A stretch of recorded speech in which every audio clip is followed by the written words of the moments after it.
নমস্কার। জিও বাংলা চ্যানেলে আপনাদের সকলকে স্বাগত। বেশ কয়েক মাস ধরে নানান ধরনের জল্পনা কল্পনা দেখা যাচ্ছিল যে ইরান ও আমেরিকার এই বুঝি যুদ্ধ শুরু হয়ে যাবে, এই বুঝি যুদ্ধ শুরু হয়ে গেল। বর্তমান সময়ে তেমনই কিন্তু দেখা গেল। কি হয়েছে ঘটনাটা?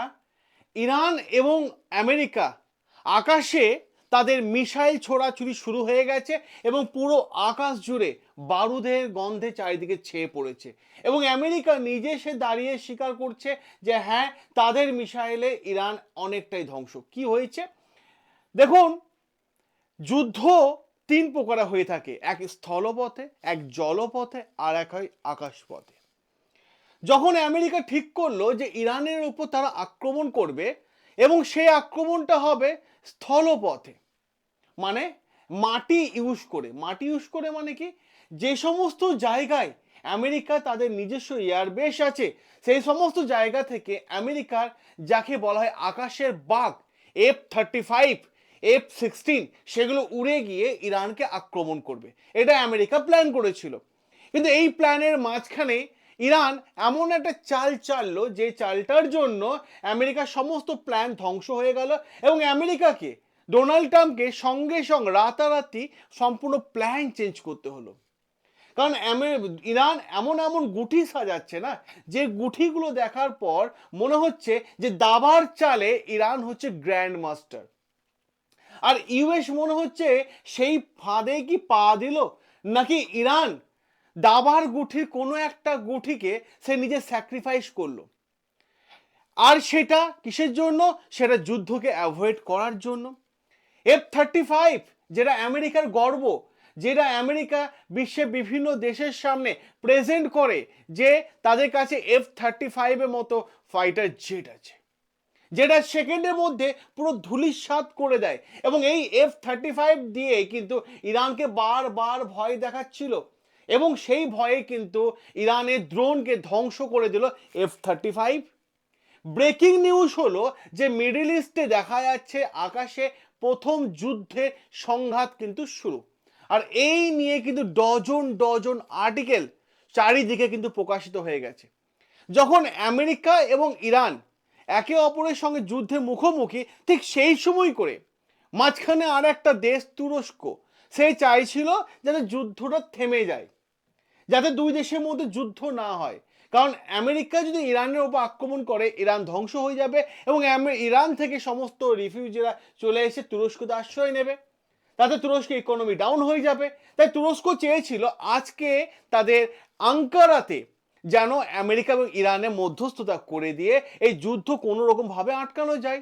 আর যখন এরকম প্ল্যান করা হচ্ছে, মাঝ আকাশে বারুদের গন্ধে চারিদিকে ছেয়ে পড়লো, বম ব্লাস্ট শুরু হয়ে গেল। আলোচনায় আগে মাঠের মধ্যে, যুদ্ধের মাঠে নেমে পড়লো ইরান এবং আমেরিকা। দেখুন, জিও পলিটিক্সে না একটা কথা খুব ভীষণ গুরুত্বপূর্ণ। সবাই নিজের স্বার্থ নিয়ে চলে এবং জিও পলিটিক্সের দাবার গুঠিটা যে সঠিকভাবে চালতে পারবে সেই হয়ে যাবে কিন্তু দাবার গ্র্যান্ড মাস্টার। আর এখানে যখন ইরান মিসাইলের গন্ধ চারিদিকে, আমেরিকা মিসাইলের গন্ধ যখন চারিদিকে ছড়িয়ে দিচ্ছে, তখন ইরান কিন্তু পরিষ্কারভাবে ঠান্ডা মাথায় দাবার গুঠি খেলে যাচ্ছে। তার একটাই বক্তব্য যে যদি ইরানকে আক্রমণ করা হয় তাহলে গোটা বিশ্ব অন্ধকারী জগতের দিকে চলে যাবে। কারণ তাদের কাছে আছে এমন একটা জিনিস, আর সেই জিনিসটা কি? স্টেট অফ হরমুজ, যে রাস্তা দিয়ে বিশ্বের সমস্ত দেশে তেল যায়, সেই জায়গাটা আমি আটকে দেব। বা কোনো যদি বিশ্বের অন্যান্য দেশে তেল যাচ্ছে সেই জাহাজের ওপর মানে দ্রোণে দিয়ে অ্যাটাক করে দেয়, তাহলে সেই দেশে আর তেল পৌঁছাতে পারবে না।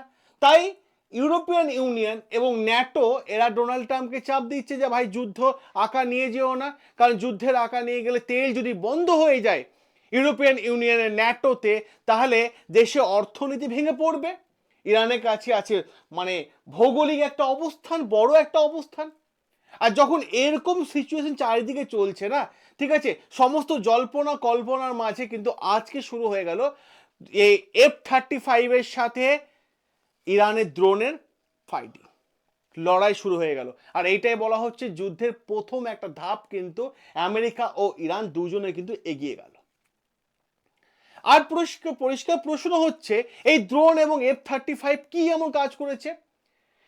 আমেরিকা যাকে বলা হয়ে থাকে সমুদ্রের রাজদূত, তাদের বড় একটা এয়ারক্রাফট ক্যারিয়ার যার নাম হচ্ছে আব্রাহাম লিঙ্কন, যে এয়ারক্রাফট ক্যারিয়ারটা বলা হয়ে থাকে আমেরিকার ছোটোখাটো সমুদ্রে ভাসমান একটা শহর, যার মধ্যে একসাথে 5,000 থেকে 7,000 সেনা থাকে, এবং সাথে সাথে আমেরিকার যে আকাশের বাঘ F-35, 90টা F-35 তার মধ্যে রয়েছে, রাখা আছে।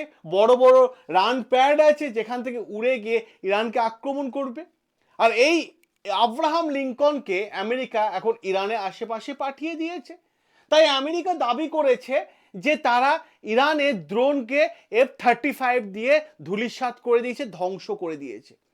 এটা কি আমেরিকার জয় হলো, নাকি এর পেছনে লুকিয়ে আছে একটা অন্যতম বড় কোয়েশ্চেন?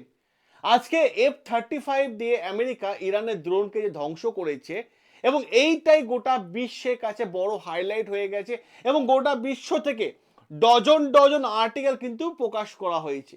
আর এই ধ্বংসের পেছনে আছে একটা বড় কাহিনী, একটা বড় টুইস্ট। সেই কাহিনী বা টুইস্টটা কিন্তু আমরা এক এক করে আলোচনা করব বা এক এক করে দেখে নেব। দেখুন, সবার প্রথমে যে প্রশ্নটা আসে, এই যে আব্রাহাম লিঙ্কন বলা হচ্ছে না, এই আব্রাহাম লিঙ্কন আপনারা দেখতে পাচ্ছেন সমুদ্রে ভাসমান। এই আমেরিকা এখানেও কিন্তু বিশাল গর্ববোধ করে যে সমুদ্রে ভাসমান আমেরিকার শহর এটা, কারণ এর সিকিউরিটি বলা হয়ে থাকে প্রচণ্ড টাইট। এই রাডার সিস্টেম এমন এক ধরনের রাখা আছে যেটা বিশ্বে কারো কাছে নেই। এই রাডার মারাত্মক লেভেলে অ্যাক্টিভ, এবং এই রাডারে আশেপাশে যেন কেউ আসতে পারে না, হাই সিকিউরিটি দিয়ে ঘেরা আছে। কিন্তু প্রশ্ন হচ্ছে, এই আব্রাহাম লিঙ্কনের মাথার ওপর ইরানের ড্রোন চলে এসেছে, ইরানের ড্রোন চলে এসেছে। আর এইখানেই কি হয়েছে, ইরানের ড্রোন যখনই চলে এসছে, আমেরিকা কি করলো, F-35 উড়িয়ে সেই ড্রোনটাকে ধ্বংস করে দিল। বলা হয়ে থাকে এতটা হাই সেফটি এই আব্রাহাম লিঙ্কন, যার আশেপাশে মানুষ তো দূরের কথা, একটা মাছি মশা পর্যন্ত আসতে পারে না, তাহলে ইরানের ড্রোন কিভাবে এসে পৌঁছালো? আর ইরান আর আমেরিকা কি করলো, এই ড্রোনটাকে ধ্বংস করার জন্য কয়েক লক্ষ কোটি টাকা দিয়ে কেনা F-35, সেটা উড়িয়ে ধ্বংস করার জন্য পাঠালো কয়েক হাজার টাকার ড্রোন। তাহলে আমেরিকা কি করলো, এখানে মশা মারতে কামান ডাকলো। আর এইটা কিন্তু গোটা বিশ্বের কাছে একটা বড় হাইলাইট হয়ে গেছে, বড় বিশ্বের কাছে হাইলাইট হয়ে গেছে।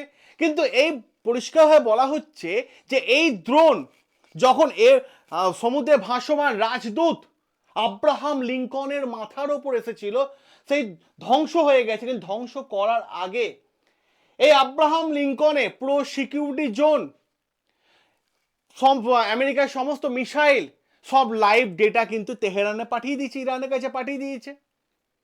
কিন্তু ইরান এখানে এখনো পর্যন্ত চুপ হয়ে আছে, ইরান একটাও কথা বলছে না, কারণ ইরানের কাছে পৌঁছে গেছে আব্রাহাম লিঙ্কনে high voltage footage, high voltage footage পৌঁছে গেছে, জাহাজে প্রত্যেকটা মুভমেন্ট ডেটা সমস্ত কিছু পৌঁছে গেছে, কারণ তেহরানে সেই ফটো পাঠিয়ে দিয়েছে। এটা হচ্ছে বড় প্রশ্ন। এখানে ইরান কিন্তু না তিনটে জিনিস খুব ভালোভাবে নজরে এনেছে। হ্যাঁ, ইরানের ড্রোন ধ্বংস হয়েছে, কিন্তু ইরান যে বিষয়টা এনেছে যে দেখেছে যে এদের আব্রাহাম লিঙ্কনের রাডার কত দ্রুততার সাথে ইরানের ড্রোনকে ডিটেক্ট করতে পারে, এটা ইরান টেস্টিং করে বুঝে গেল।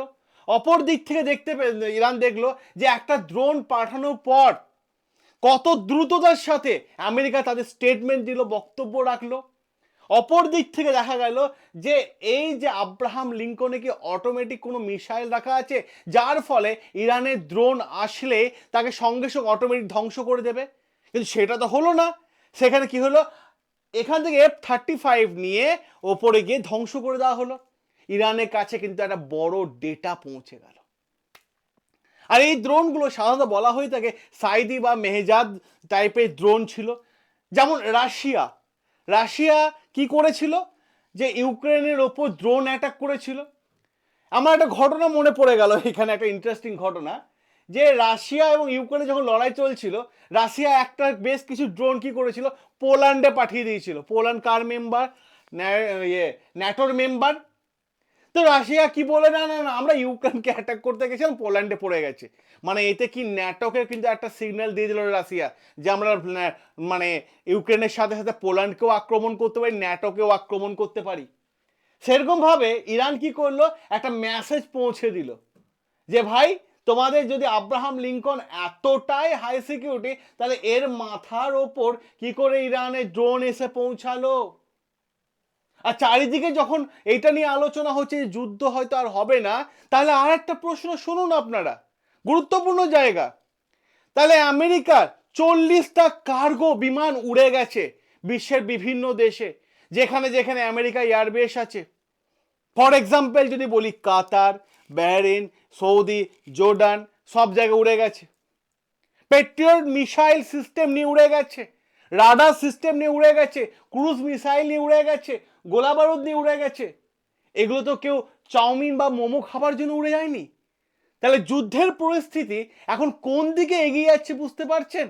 যেটা ছোট্ট স্যাম্পেল কিন্তু ইরান দেখিয়ে দিল, এবং দাবার খেলার ছকে ইরান বুঝিয়ে দিল সে কিন্তু মাস্টার মাইন্ড।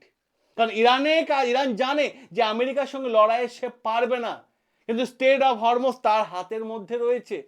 সেটা যদি বন্ধ করে দেয়, বিশ্বের বিভিন্ন দেশে কিন্তু তেল পৌঁছানো বন্ধ হয়ে যাবে। গোটা বিশ্ব, বিশেষ করে ডোনাল্ড ট্রাম্পের কথায় উঠে বসে ন্যাটো, ইউরোপিয়ান ইউনিয়ন, এদের কাছে তেল যাবে কি করে? তাহলে সেই দেশে তো ইকোনমি ডাউন হয়ে পড়বে। ইরানের এইটাই হচ্ছে দাবার একটা অন্যতম সেরা চাল। এরপর আপনাদের কি মতামত এই যুদ্ধ সম্পর্কে? অতি অবশ্যই আপনারা কমেন্ট বক্সে কমেন্ট করে জানাবেন।